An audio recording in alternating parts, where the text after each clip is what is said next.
Dia mana?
Alhamdulillah malam ini saya bisa silaturahmi dengan Bang Abdul Aziz yang dulu dikenal sebagai Aziz Golok. Saat ini beliau didampingi oleh salah seorang muridnya, Bang Nareo. Saya pengen ngobrol-ngobrol soal silat beksi, karena kalau kita ngobrol harus sama ahlinya. Kalau nggak sama ahlinya bisa salah tafsir kita. Sebelum lebih jauh kita ngobrol soal beksi, saya pengen tanya dulu nih, dua perguruan beksi yang dulu pernah didirikan sama Bang Aziz, yaitu perguruan beksi Pusaka Betawi dan Beksi Naga. Coba mungkin Bang Aziz bisa ceritakan lebih detail. Dari mana dulu nih kita cerita nih? Ya enaknya Bang Aziz dah. Gitu ya. Berarti saya awalin dulu ya. Dulu sebelum Beksi Naga, ya ini ada salah satu murid saya sebagai saksi. Dulu namanya Beksi Ciganjur. Saya melatih tahun 2000 sampai 2010 kurang lebih, itu namanya Beksi Ciganjur. Di pertengahan 2010 ini ke sekarang 2020 itu banyak mengalami perubahan Beksi Ciganjur, sehingga kami membuat satu nama baru untuk padepokan kami, Beksi keluaran atau aliran dari Kongnur, Beksi Kongnur sebetulnya, yaitu Beksi Naga, berbarengan dengan tanggal jatuhnya 212 ya, 212 waktu itu saya buat Beksi Naga ini karena memang Monas tempat berkumpul dari 12 itu. Ya alhamdulillah berjalan walaupun tidak mulus, sehingga logo ini saya buat bentuknya seperti naga melingkari Monas dengan dua sayap. Lalu saya bentuk kepengurusan Beksi Naga. Salah satunya ketua Beksi Naga dulu Kiki namanya. Terus para pelatihnya yaitu Ojik di Gandul, Agan di Pasar Minggu, dan Kiki sendiri di Ciganjur. Maaf Bang Aziz, sebelum ngobrol lebih jauh lagi, ini menurut saya agak menarik. Kenapa pada saat itu Bang Aziz mendirikan perguruan namanya Beksi Naga, sementara naga itu kan identik dengan China kan gitu. Ya ada pendapat yang mengatakan bahwa Beksi ini dari Cina.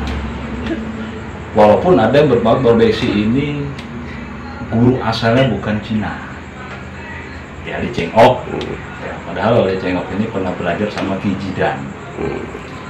Dan di lambang pertama kali guru-guru besar kita itu buat lambang itu ada lambang kayak naga, sehingga dimodifikasi waktu itu almarhum guru saya masih hidup, bentuknya percis naga.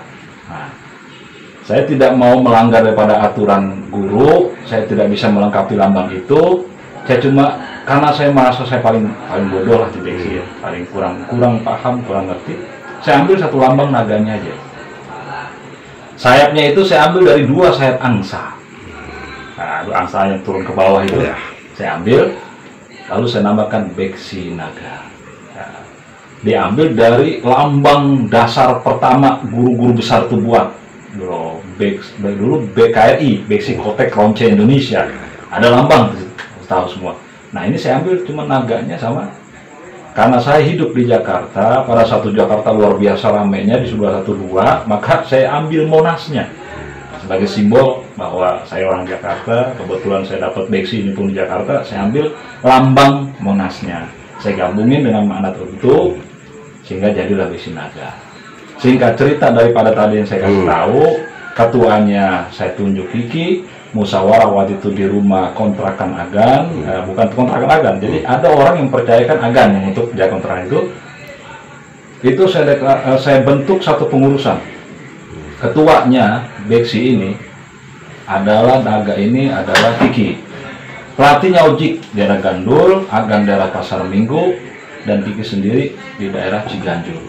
Nah, sampai di sini saya lihat perkembangannya kurang lebih sekian bulan. Ini saya menerapkan satu komando nggak jalan.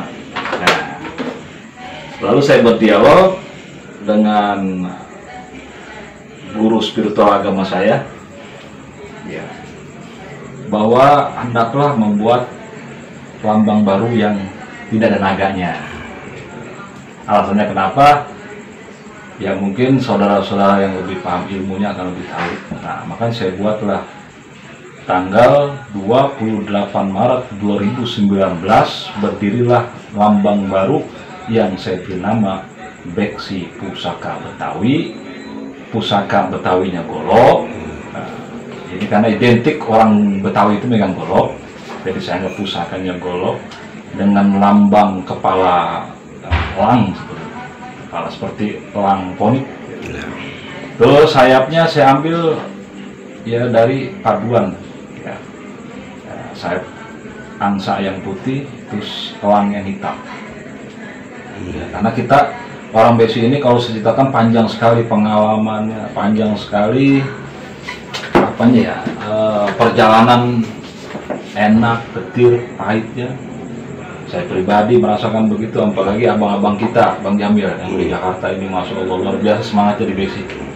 Saya cukup berterima kasih dengan beliau-beliau yang mengembangkan beksi sampai saat ini. Itu ada cambukan buat saya yang ingin saya membangun ya, dengan judul dan nama baru dalam lambang saya adalah Beksi Pusaka Betawi. Dan perlu diketahui Bang Jamil bahwa Beksi Pusaka Betawi ini pernah dulu dimiliki oleh Kong Nur. Tahun berapa tuh Bang, kalau masih inget Bang? Ya sekitar tahun-tahun 95-an, 1995. Mohon maaf kalau saya salah. Cuma kira-kira tahun 1995, di mana ketuanya Pak Aliong. Pak Aliong. Itu kartunya itu warnanya hijau. Nah, saya ambil namanya aja Beksi Pusaka Betawi. Kalau lambangnya masih yang lama kalau yang dulu, lambang yang lama. Ya karena waktu itu masih ada Kong Nur. Ada naganya ya masih. Masih ada naganya, masih ada burung angsa yang turun ke bawahnya, ada tangan yang begininya.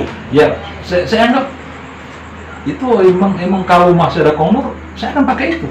Nggak, coba diterangin dulu Bang sosok ketuanya itu Bang Aliong, kayak nama orang Cina gitu Bang. Ya Aliong, ya panggilannya Bang Aliong itu anak putra kedua langsung Kong Nur setelah Bang Nur Ali.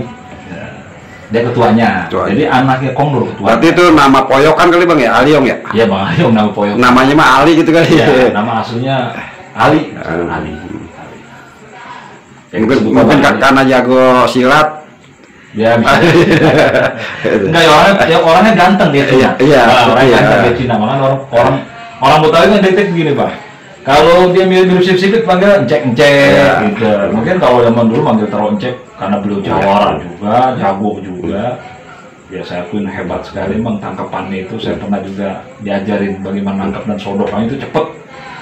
Mungkin nggak berani manggil dia encek nggak Aliong. Itu begitu. Setelah Abang mendeklarasikan pusaka Betawi, itu bagaimana Bang dengan perguruan-perguruan yang sebelumnya abang pernah dirikan, seperti iya. Ciganjur, terus Beksi Naga misalnya. Ya. Apa mereka langsung masuk secara otomatis ke Pusaka Betawi atau gimana bang? Jadi begini Pak, tentu setiap kemufakatan itu ya, setiap kemufakatan walaupun datang dari dianggap bagi murid saya guru, bagi murid saya guru. Walaupun itu datang dari gurunya pasti ada selisih paham, setuju tidak setuju. Cuman saya lah pendiri, saya lah guru. Saya sudah katakan apabila tidak terjadi satu komando, maka dengan terang-terangan akan saya bubarkan. Karena ini dunia persilatan, Pak. Dunia persilatan kalau tidak satu komando akan liar. Maka disebut bakti kepada guru. Dari situ kan berbakti lah engkau kepada sama insan. Nggak usah insan dulu, guru dulu. Kalau udah bakti sama gurunya tidak ada, maka semua guru besi udah bisa menghakimi dengan cara. Nah, saya menghakiminya, saya bubarkan Beksi Naga, maka saya dirikan Beksi Pusaka Betawi dengan catatan kepengurusannya dan lambang padepokan Beksi Naga yang saya bubarin. Kalau murid-murid saya ya yang hendak masuk kepada Beksi Pusaka Betawi, maka saya dengan dua tangan akan menerimanya tanpa ada alasan apapun. Saya akan terima. Karena apa? Biar gimana pun saya ingin murid-murid saya itu belajar sampai dia benar-benar memahami bukan cuma jurusnya, tapi bagaimana kita sebagai pesilat berjalan sesuai dengan kehidupan kita sebagai orang silat dalam kehidupan ini. Oke, coba. Terus harapan abang dengan Beksi Pusaka Betawi ini bang? Ya, pertama harapan saya memasyarakatkan Beksi dan juga Beksi dikenal di masyarakat. Pertama, saya melestarikan budaya Betawi yang dibawa oleh orang-orang tua kita. Yang saya dapat cuma secuil Beksi, ya inilah yang berulang. Ya, dengan harapan saya, dengan budaya ini mudah-mudahan ekonomi kita supaya hubungan silaturahmi kita akan terus terjalin dengan erat, persahabatan kita akan semakin dekat dengan kawan-kawan silat yang ada di Jakarta, di Indonesia, Nusantara ini pada umumnya yang ribuan silat yang saya tahu. Beksi itu tujuannya satu, bagaimana kita berusaha menerima pendapat orang lain, maksud saya tanda kutip di sini dari silat-silat lain.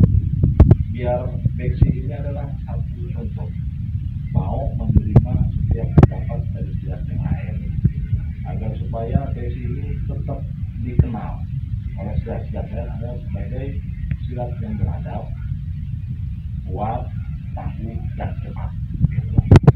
Oke, terima kasih buat Bang Ajis dan Bang Nareo atas informasinya. Mudah-mudahan informasi ini bermanfaat dan semakin luas silaturahmi antar perguruan silat. Kita berharap silat sebagai tradisi warisan adiluhung leluhur terus berjaya karena keberadaan silat sudah diakui sebagai warisan budaya tak benda dunia oleh UNESCO. Amin. Makasih buat Bang Ajis dan Bang Nareo waktunya. Jadi ini Bang, berkah. Saya tambahin Bang. Jadi Beksi Naga bagi saya dan murid saya yang mengakui saya sebagai pendiri dan gurunya, saya tegaskan sekarang juga berawal itu udah saya bubarin. Jadi udah nggak ada Beksi Naga. Kalau misalnya misalnya ada yang dalam tanda kutip memberanikan diri melanjutkan dengan nama Beksi Naga, gimana? Oh silakan Bang, yang penting saya udah nggak ngakui. Oh gitu ya. Nah, saya udah nggak ngakui. Terserah dia. Tapi walaupun bagaimana sejarah tetap mencatat bahwa adanya Beksi Naga itu Bang Ajis yang mendirikan, dan Bang Ajis juga sudah membubarkan. Ya. Yang ada sekarang Beksi Pusaka Betawi. Amin ya Allah.